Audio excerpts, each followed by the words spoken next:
Hello guys, welcome to easy online classes. आज के इस वीडियो में हम लोग सीखेंगे क्लास 8 के मैथमेटिक्स के टॉपिक मेंसुरेशन यानी क्षेत्रमिति का इंट्रोडक्शन यानी परिचय। चलिए तो शुरू करते हैं बिना देर किए। सबसे पहले जैसे कि आपको टॉपिक का नाम मैंने बताया मेंसुरेशन, आपको उसका मीनिंग पता होना चाहिए।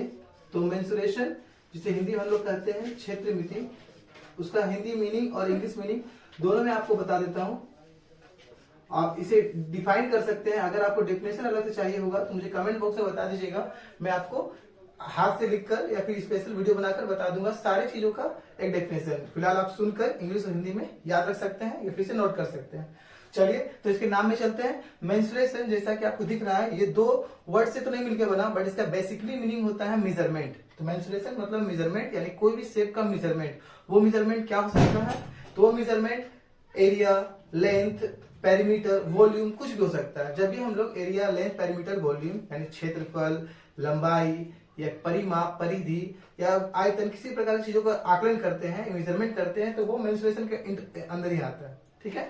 और हिंदी में इसका मीनिंग अगर हम लोग जानेंगे तो इसे आप देख सकते हैं कि दो वर्ड से मिलकर बना है, क्षेत्र और मिति। क्षेत्र मिति का मतलब हुआ क्षेत्र यानी स्थान, किसी भी चीज का स्थान या कोई वस्तु का आकार, और मिति मतलब हो गया उसका मापन। तो किसी भी स्थान या वस्तु का मापन को क्षेत्रमिति कहते हैं। ठीक है। आप इसे इस टाइप से याद रख सकते हैं कि क्या होता है आपका स्थान या फिर कोई वस्तु। तो वस्तु यानी जैसे कि आपके पास कोई डस्टर है, एक घर है, और स्थान मतलब कोई जगह आप देख रहे हैं, जिसे आपने कोई अपना खेत देखा, तो उन सब चीजों का मापन करना है क्षेत्रमिति के अंतर्गत आता है। चलिए तो क्विक रिव्यू कर लेते हैं। तो मेंसुरेशन यानी कि क्षेत्रमिति का डेफिनेशन क्या हुआ? The measurement of any shape is called mensuration. और हिंदी में बात करें तो किसी भी क्षेत्र का मापन करना क्षेत्रमिति कहलाता है। अब हम इसके अंदर में क्या क्या पढ़ते हैं? तो इसके अंदर में हम लोग क्लास 7 तक में, 6-7 में आप लोग पढ़े होंगे एरिया और पेरीमीटर के बारे में। चलिए तो डिस्कस कर लेते हैं एरिया और पेरीमीटर होता क्या था। तो अगर हम लोग एरिया का बात करें, जिसे हिंदी में कहते हैं हम लोग क्षेत्रफल, तो आपको अगर पता हो तो एरिया क्या होता है, तो किसी भी शेप यानी किसी भी बड़े सा ठोस वस्तु या फिर कोई भी आकार, मान लीजिए कि कोई आपके पास इस प्रकार का कोई फिगर दिया हुआ है, इस प्रकार का कोई चित्र दिया हुआ है, या फिर इस प्रकार का कोई चित्र दिया हुआ है, तो दोनों चित्र में आप क्या करिएगा, अगर एरिया निकाल रहे तो इसका मतलब समझ जाइएगा। एरिया का मतलब होता है, अगर डेफिनेशन आपको मैंने पहले भी कहा, सुनिएगा। एरिया का डेफिनेशन होता है द पाथ इनक्लोज्ड और the region covered is called area. यानी कि किसी भी फिगर के अंदर में जो पाथ यानी रास्ता बना होगा और जो रीजियन या क्षेत्र को कवर किया गया होगा, उसी को एरिया कहेंगे। हिंदी में अगर बात करें तो किसी भी वस्तु द्वारा स्थान घेरना उसका क्षेत्रफल है, या the area covered, the path covered is called area. ठीक है। अगर डेफिनेशन आपको अच्छा जानना हो तो आप डेफिनेशन मांग सकते हैं, जैसे मैंने आपको कहा कमेंट पे।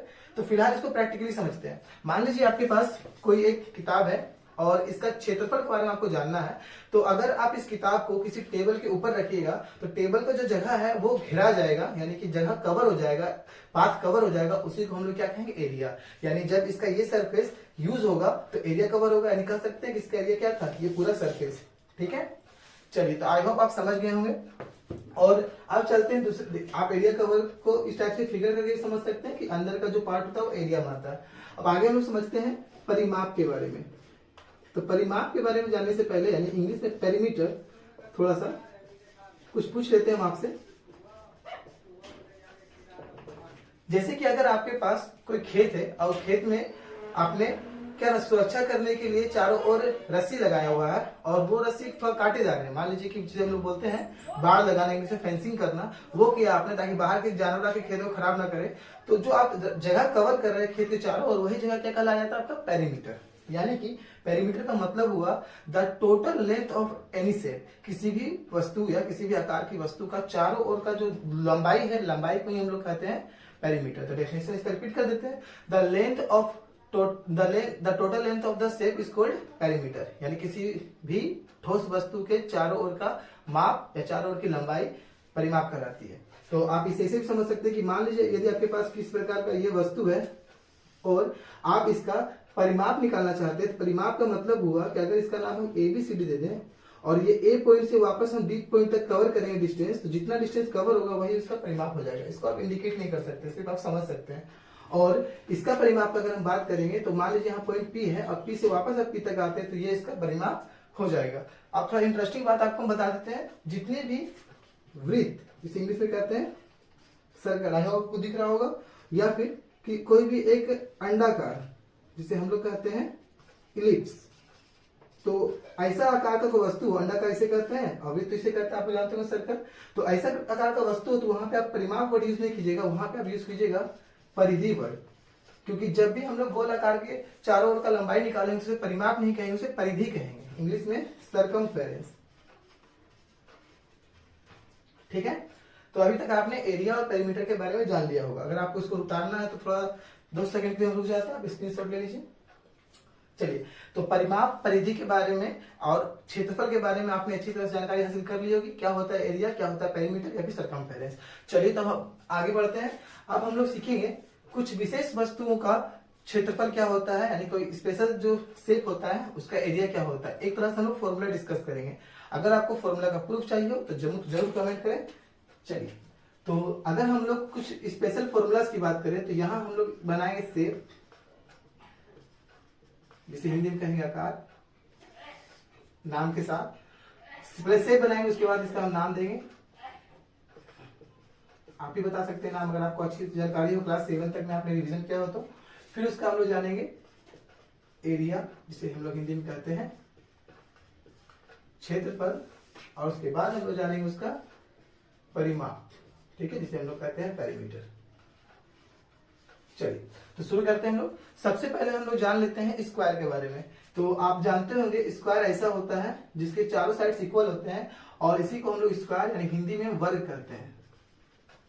ठीक है, तो इसका अगर क्षेत्रफल का बात किया जाए तो इसके चारों साइड इक्वल होता है, यानी अगर चारों साइड को ए मान लिया जाए तो सब साइड ए कहला जाएगा, और इसका एरिया होता है ए इंटू ए मीन्स साइड इंटू साइड। ठीक है, आपको हम ऊपर एब्रिविएशन फिर लिख देते हैं कि ए किसे इंडिकेट किया गया है यहाँ पे, ध्यान दीजिएगा, ए कहे हम लोग साइड को, ठीक है, जिसे हम लोग बहुत को लेंथ भी कहते हैं, तो हिंदी में इसे कहते हैं हम लोग साइड यानी भुजा। चलिए, तो एरिया ऑफ स्क्वायर होता है साइड इंटू साइड या ए इंटू ए, या फिर आप इसे अच्छा सीखना चाहते हैं तो ए स्क्वायर लिख सकते हैं।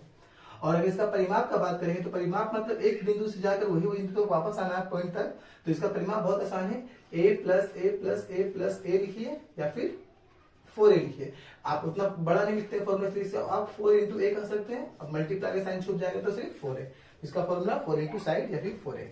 अब अगला फिगर पे चलते हैं हम लोग, इसे भी आप समझ गए होंगे कौन सा शेप है ये, तो ये है आपका, सही सोचा होगा आपने, ये है आपका आयत, इसे हम हिंदी में कहते हैं रेक्टेंगल। तो रेक्टेंगल का अगर हम क्षेत्रफल का बात करेंगे तो इसका क्षेत्रफल होता है लेंथ इंटू ब्रेथ, इसे हम शॉर्टकट में एलबी भी लिख सकते हैं। लेंथ इसका ये पोर्शन होता है, अगर वो लेंथ तो नीचे भी लेंथ, ये ब्रेथ होता है। ठीक है, और इसका परिमाप का बात करेंगे तो इसमें 2 इंटू लेंथ प्लस ब्रेथ परिमाप आता है। अगर आपको प्रूफ जानना हो तो आप जरूर कमेंट करें, मैं सबका प्रूफ बता दूंगा क्यों ऐसा होता है, परिमाप क्यों होता है ऐसा क्षेत्रफल। चलिए, तो इसको अगर अच्छा समझना चाहें तो इसे लिख सकते हैं 2 into L plus B, into छुपाकर आप ब्रैकेट दे सकते हैं उसके जगह पे सटाकर। ठीक है, थर्ड स्टेप में आते हैं। थर्ड स्टेप है आपका ये ट्राइंगल। ट्राइंगल आप समझ गए होंगे, जिसे हिंदी में कहते हैं त्रिभुज। इसका क्षेत्रफल क्या होता है, चलिए हम लोग डिस्कस करते हैं। तो सबसे पहले तो इसके नीचे वाला साइड को हम लोग बेस कहते हैं, और ऊपर से जो ये डॉटेड लाइन आता है इसे हम लोग हाइट कहते हैं। हिंदी में ये हो गया आपका, 2 मिनट के लिए हम भूल गए थे, जैसे मैंने आपको वादा किया था कि सबका मतलब बता देंगे कि एल मतलब क्या होता है आपका लंबाई, जिसे इंग्लिश में कहते हैं लेंथ। उसी टाइप से आपका बी क्या होता है चौड़ाई, जिसे हम लोग कहते हैं ब्रेथ। और अभी जो थोड़ी देर पहले यूज कर रहे हैं एच हम लोग कहेंगे ऊंचाई को, जिसे हम लोग कहेंगे हाइट। और ऊंचाई को एक और नाम दिया जाता है जिसे हम लोग कहते हैं एल्टीट्यूड या फिर शीर्षलंब। ठीक है, तो ट्राइंगल का अगर एरिया का बात करें तो उसे हम लोग कहेंगे 1/2 इंटू बेस इंटू हाइट। ऐसे अगर अच्छा लिखना चाहिएगा तो BH/2 भी लिख सकते हैं। ठीक है, चलिए, और इसी का परिमाप की बात करेंगे तो परिमाप के बारे में यहाँ कुछ बताया नहीं गया, बट अगर सपोज कर लीजिए कि इस साइड को ए कहा जाए, तो बी ऑलरेडी कह दिए, इसे सी कहा जाए छोटा सी, तो आप इसका परिमाप अगर लीजिएगा तो इसका a प्लस बी प्लस सी ले सकते हैं, जहाँ पे ए बी सी इसके साइड से। ठीक है, चलिए फोर्थ स्टेप में हम लोग आते हैं, जिसका नाम होगा, सोचिए क्या नाम होगा, तो इसे हिंदी में थोड़ा बड़ा नाम दिया गया है समांतर चतुर्भुज, और इंग्लिश में कहा गया है पैरेललोग्राम। इंग्लिश में भी थोड़ा बड़ा ही नाम है। तो समांतर चतुर्भुज या फिर पैरेललोग्राम के बारे में आप लोग जानिए कि इसका क्षेत्रफल क्या होता है। तो इसी के जैसा बाबू, बट 1/2 नहीं लगेगा, सिर्फ बेस इंटू हाइट, जिसका आप लिख सकते हैं BH। और अगर इसका परिमाप की बात कहा जाए तो आप इसका परिमाप निकालने के लिए पहले तो इसमें इंडिकेट कर देते हैं, बेस नीचे वाला को ही कहेंगे, अगर नीचे वाला बेस तो ऊपर वाला भी बेस ही होगा, और ये होगा आपका डॉट डॉट डॉट में जो है हाइट, ठीक है। तो इसका हाइट H, और अगर आप इसे B कह दिए हैं, मान लीजिए इस साइड को आप A कहे हैं, तब आप कह सकते हैं कि इसका जो पेरीमीटर होगा वो यही चारों से पर सम होगा। तो थोड़ा डिस्कस कर लेंगे खुद से, B भी 2 बार रिपीट होगा, A भी 2 बार रिपीट होगा, यानी अगर हम लोग अपने मन से फॉर्मूला बनाना चाहेंगे तो हम बना सकते हैं 2 इंटू A प्लस B, जहाँ पे A और B से साइड होंगे। बट पैरेललोग्राम, ट्राइंगल, इन सब का पेरीमीटर नहीं पूछा जाता, आपको सिर्फ रेक्टेंगल और स्क्वायर का ही पेरीमीटर याद रखना पड़ेगा, ठीक है। चलिए फिफ्थ फिगर में आते हैं, जिसे हम लोग कहेंगे रोम्बस में ये चारों साइड इक्वल होते हैं, इसके डायगोनल 2 अलग अलग होते हैं, D1 D2, और इसे हिंदी में समचतुर्भुज कहते हैं। इसका क्षेत्रफल D1 1/2 D1 D2 होता है, और इसको सॉल्व करके ऐसे लिख सकते हैं। और इसका पेरीमीटर का बात करें तो 4 इंटू साइड यानी 4 इंटू एक्स हो सकता है। और इसका सर्कल के बारे में आप लोग जानते होंगे, सर्कल के पास एक सेंटर और एक रेडियस होता है, इसको हिंदी में त्रिज्या कहते हैं। इसका क्षेत्रफल पाई आर स्क्वायर, इसका परिमाप नहीं परिधि 2πr, जिसका पाई का मान आपको दिया हुआ होगा। तो फिलहाल आपको मैंने ये सामान्य चतुर्भुजों के बारे में बताया है, या फिर कुछ फिगर्स के बारे में बताया है, जिसमें आपने इसका पेरीमीटर और एरिया देखा होगा। अब हम लोग चलेंगे कुछ स्पेशल फिगर्स के ऊपर, यानी कि ट्रेपेजियम और एक स्पेशल फिगर क्या है, तो जनरल क्वाड्रेटर। तो ये 2 चीजें भी जानना आपके लिए बहुत जरूरी है। तो आपने ये सब उतार लिया होगा या नहीं भी उतारे हैं तो आप जरूर कमेंट करें, आपको अलग से नोट्स मिल जाएगा, ठीक है।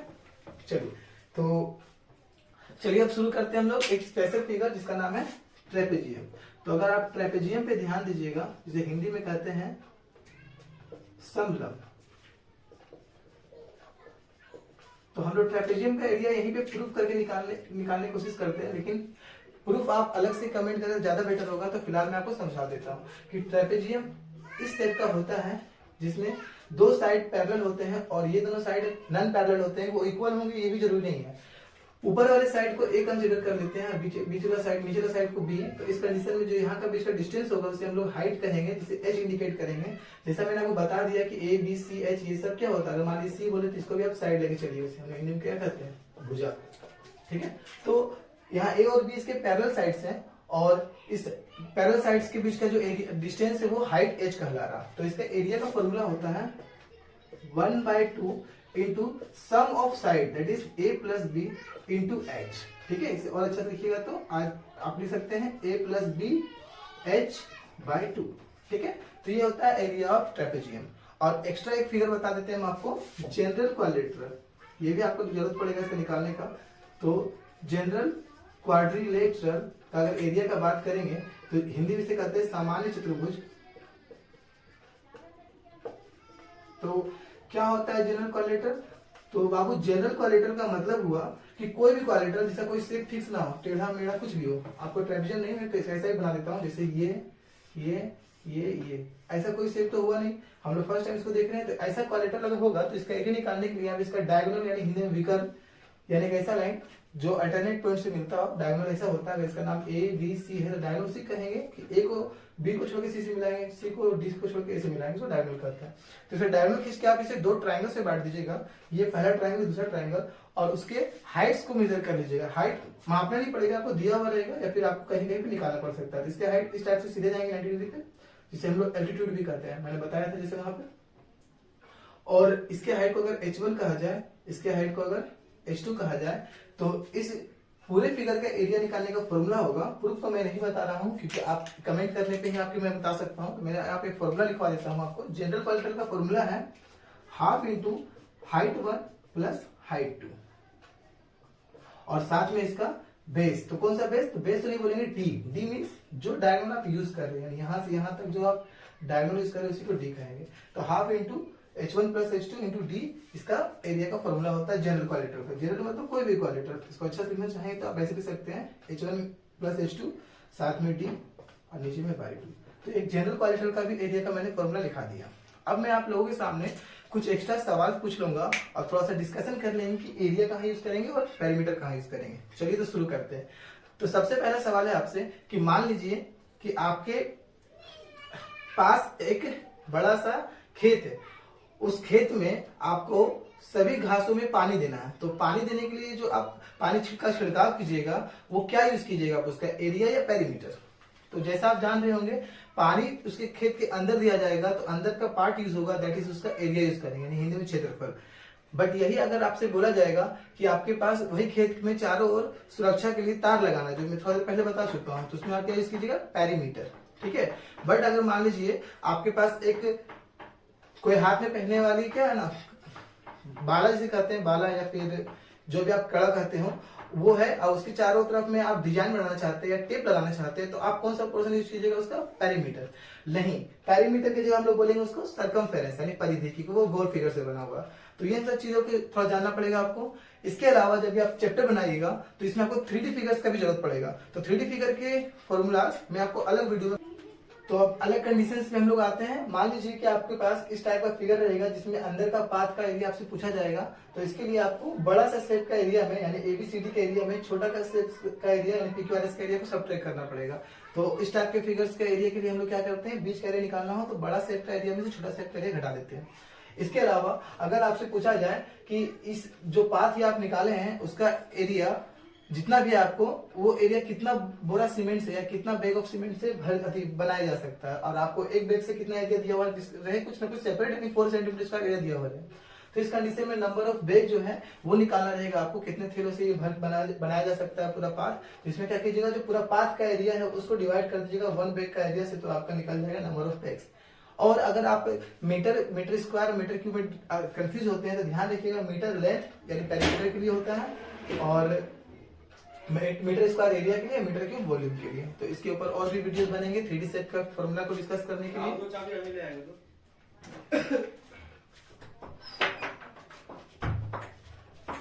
Sorry for the disturbance. तो इसके ऊपर और भी वीडियोस बनेंगे 3D सेट्स के एरिया का फॉर्मूला को डिस्कस करने के लिए। तब तक के लिए इसे अपना प्यार दें, और अगर समझ में ना आया हो तो कमेंट में बताएं ताकि और सुधार करके मैं बना सकूं। Thank you.